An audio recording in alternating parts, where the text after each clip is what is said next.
بسم اللہ الرحمن الرحیم الحمدللہ رب العالمین وصلی اللہ علی محمد وآلہ الطاہرین۔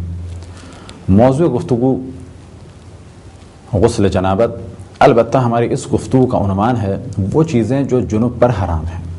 جنب وہ شخص ہے کہ جس پہ غسل جنابت واجب ہو۔ 5 چیزیں کہ جو اہم ہیں اور انہی کے ساتھ کچھ اور چیزیں بھی بیان ہوتی ہیں، وہ سب حرام ہیں ایسے شخص پہ کہ جس نے غسل جنابت انجام نہ دیا ہو۔ اب اگر وہ غسل جنابت انجام دے دے تو وہ چیزیں اس کے لیے جائز ہو جائیں گی۔ پہلی چیز جو حرام ہے جنب پر، یعنی جس پہ غسل جنابت واجب ہے، وہ ہے قرآن مجید کی کتابت کو چھونا۔ اب یہ کتابت چاہے کسی کتاب میں ہو یا قرآن مجید میں ہو، یا اسی طریقے سے کسی ماربل پہ ہو، یا کسی میٹل سے لکھی ہوئی ہو، یا اسی طریقے سے کسی پینٹنگ پہ ہو۔ پینٹنگ وغیرہ یا اسٹیکرز کو عام طور پہ لوگ اتنی اہمیت نہیں دیتے، لیکن اگر کسی اسٹیکر میں کوئی آیت ہے یا اللہ سبحانہ و تعالیٰ کا نام ہے تو اس کا وہی حکم ہے جو قرآن مجید کا ہے۔ اور اسی طریقے سے اگر پینٹنگ میں فرض کریں کہ الحمدللہ رب العالمین لکھا ہوا ہے، گو کہ وہ پینٹنگ ہے، گو کہ وہ ایک طرح سے ڈیکوریشن کی چیز ہے، لیکن اس کو بھی بغیر غسل واجب کے انجام دیے، یعنی اگر کسی پر جنابت واجب ہے تو وہ اس کو نہیں چھو سکتا۔ اسی طریقے سے اگر کوئی پتھر کی چیز بنی ہوئی ہے اور آیے قرآنی ہے تو اس کو بھی نہیں چھوا جا سکتا۔ اور ان کے علاوہ اس جانب بھی توجہ رہے کہ جب کہا جائے کہ قرآن کی کتابت، تو چاہے وہ پورا قرآن ہو اور چاہے وہ مکمل آیت ہو اور چاہے آیت کا ایک حرف ہو۔ مثال کے طور پہ اگر کہیں پر لکھا ہوا ہے الحمدللہ رب العالمین، تو نہ مکمل آیت کو چھو سکتے ہیں اور نہ ہی الحمدللہ رب العالمین کے الف کو چھو سکتے ہیں۔ پینٹنگ کو چھو سکتے ہیں لیکن اس چیز کو نہیں چھو سکتے کہ جس کے بارے میں کہا جائے کہ یہ آیت کا الف ہے، اس کو نہیں چھوا جا سکتا۔ اسی طریقے سے اللہ سبحانہ و تعالیٰ کے ناموں کو جنب شخص کے لیے جائز نہیں ہے کہ وہ چھوئے، چاہے وہ کسی بھی زمان میں کیوں نہ ہو۔ اسی طریقے سے انبیاء علیہ الصلوۃ والسلام، خصوصاً رسول اللہ صلی اللہ علیہ وسلم اور مولا امیر المومنین اور باقی ائمہ علیہ الصلوۃ والسلام اور جناب سیدہ سلام اللہ علیہ کے ناموں کو بھی نہیں چھونا چاہیے۔ عام طور پر دیکھنے میں آیا ہے کہ جب بعض جوانوں سے کہا جاتا ہے کہ ان کے گلے میں جو لاکٹ ڈلا ہوا ہے یا ایک پینڈولم ہے جس پہ آیت لکھی ہوئی ہے یا اللہ لکھا ہوا ہے یا محمد یا علی لکھا ہوا ہے، البتہ یہ ذہن میں رکھیں گے کسی گلے میں محمد لکھا ہوا ہے، اس کا نام ہی محمد ہے، تو یہ حکم اس کا نہیں ہے۔ ہاں، اگر اس کے گلے میں محمد کا پینڈولم ہے اور اس کی مراد ہے محمد سے رسول اللہ صلی اللہ علیہ وآلہ وسلم کا اسم گرامی، تو آپ کے نام کو اس شخص کے لیے چھونا جائز نہیں ہے کہ جس پہ غسل جنابت واجب ہو۔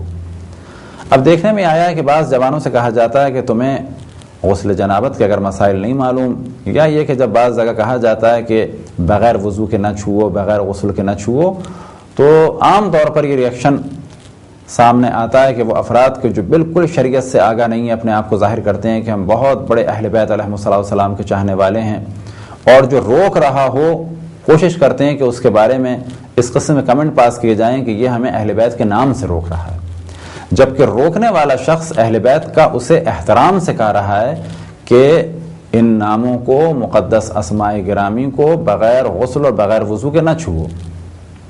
لیکن یہ جاہل شخص اور یہ فاسق شخص حکم معلوم ہونے کے بعد بھی چھو رہا ہے اور اپنی کوتاہی پہ پردہ ڈالنے کے لیے اس شخص کو بدنام کر رہا ہے، یہ کہہ کے کہ یہ ہمیں اہل بیت یا اللہ رسول کے ناموں سے دور کر رہا ہے، یہ کہہ کے بدنام کر رہا ہے کس شخص کو کہ جو اسے اللہ رسول اور ائمہ کا احترام سکھا رہا ہے۔ تو یہ ایک بڑی شیطانی فکر ہے، شیطانی نظریہ ہے جو ہمارے معاشرے میں کم و بیش دیکھنے میں آتا ہے۔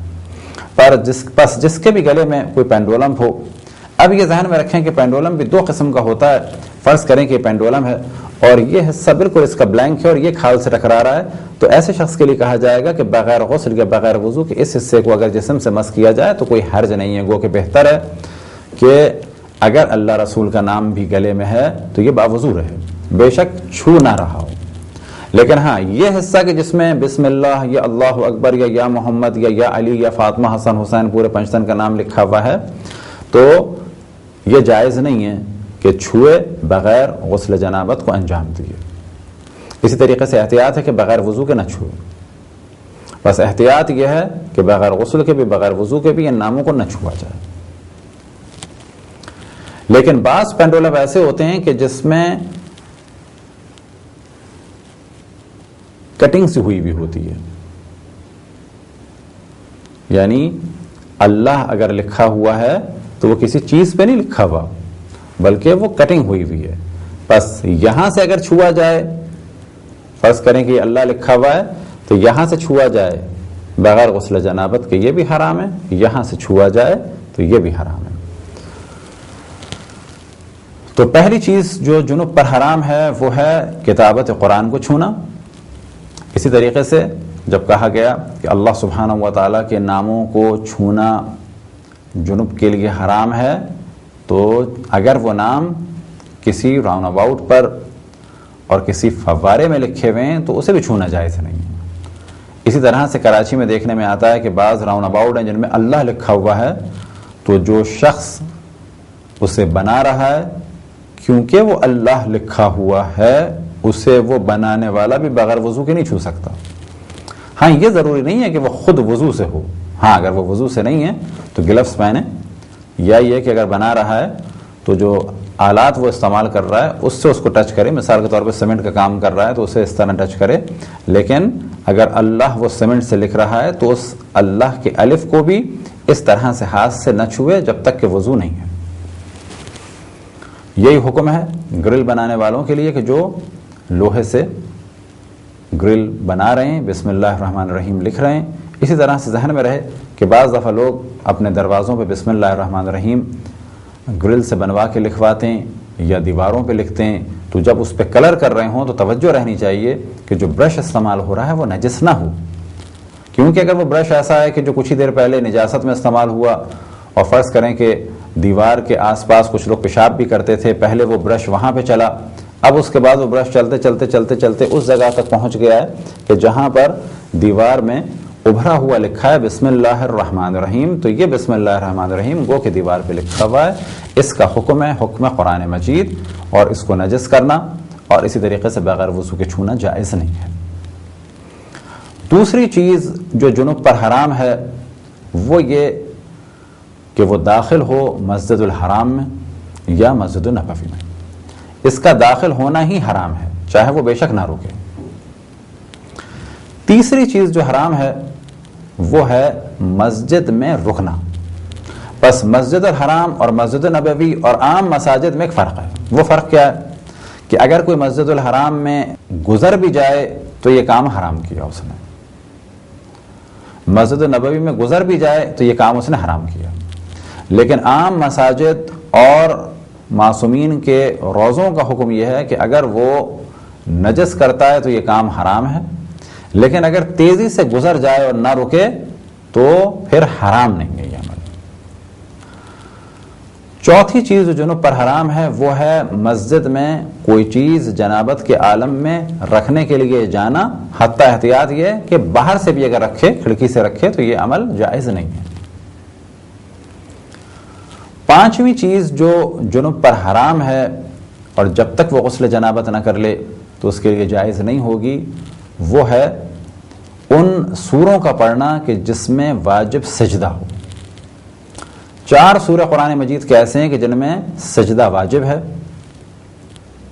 نمبر 1 سورہ سجدہ، نمبر 2 سورہ فصلت، نمبر 3 سورہ نجم، اور نمبر 4 سورہ علق یعنی اقرا، یعنی سورہ اقرا.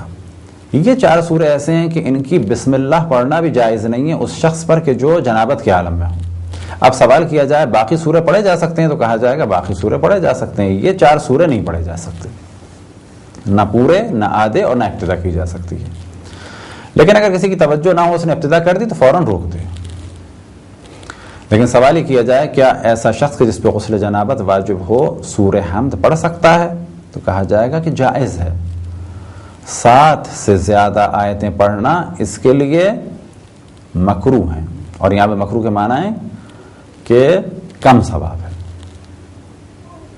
لیکن یہ پڑھ سکتا ہے. لیکن کس صورت میں؟ کہ قرآن مجید کی کتابت کو ٹچ نہ کر رہا ہو. تو یہ وہ 5 چیزیں ہیں، اور اس کے ضمن میں کچھ اور چیزیں بیان ہوئیں کہ جب تک غسل جنابت نہ ہو تو ان چیزوں کو انجام دینا حرام ہے۔ اور انہی چیزوں کے بارے میں کہا جاتا ہے کہ وہ چیزیں کہ جو جنب پر حرام ہیں۔ اور اب اس جانب توجہ دلائیں کہ جنابت ایک کیفیت کا نام ہے، اور جو اس کیفیت میں مبتلا ہو اس شخص کو کہا جاتا ہے جنب۔ بس جنب پر 5 چیزیں اور اس کے ساتھ اور وہ چیزیں کہ جو ان کے ساتھ بیان ہوئیں وہ حرام ہیں۔ خداوند تبارک و تعالیٰ سے دعا ہے کہ بحق محمد و آل محمد ہمیں اپنے رسول، اپنی حجتوں، خصوصاً امام زمان علیہ الصلوۃ والسلام کی معرفت اور اطاعت کی توفیق عطا فرمائے۔ وصلی اللہ علی محمد و آلہ الطاہرین۔